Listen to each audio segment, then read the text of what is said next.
नमस्कार. रसोईघर यूट्यूब चॅनलमध्ये तुमच्या सगळ्यांचं स्वागत आहे. तुम्हाला सगळ्यांना गुढीपाडव्याच्या खूप खूप शुभेच्छा. गुढीपाडवा येतो तो वसंत ऋतूच्या सुरुवातीला. या दिवशी थंडी संपून ऊन पडायला सुरुवात होते आणि वसंत ऋतूचा प्रारंभ होतो. या दिवशी कडुलिंबाच्या पानापासून एक प्रसाद बनवला जातो. या प्रसादाचं वैशिष्ट्य म्हणजे जो शरीरात साठून राहिलेला कफदोष असतो थंडीमध्ये तो वसंत ऋतूमध्ये नितळण्यास सुरुवात होते. त्यामुळे सहसा सर्दी, खोकला, कफ होणे असे त्रास होताना दिसतात आणि यासाठी कडुनिंब हे उत्तम औषध मानलं जातं.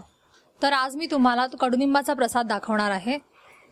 यासाठी लागणारं साहित्य पुढील प्रकारे: 10 ते 12 धुतलेली कडुनिंबाची पाने, धने, गूळ, ओलं खोबरे, चिंच. सर्वप्रथम आपण कडुनिंबाची पाने हाताने बारीक करून घेणार आहोत. त्याच्यामध्ये आपण अर्धा चमचे धने टाकणार. त्यानंतर 1 चमचा गूळ, 1 चमचा खोबरं, 2 ते 3 चिंचाचे तुकडे. हे सगळे साहित्य एका बाउलमध्ये घेऊन 2 ते 3 मिनिटं आपण त्याचे मिश्रण करून घ्यावे आणि अशा प्रकारे कडुनिंबाचा प्रसाद आपला तयार होतो. आणि हा प्रसाद गुढीपाडव्याच्या पूजनानंतर वाटला जातो.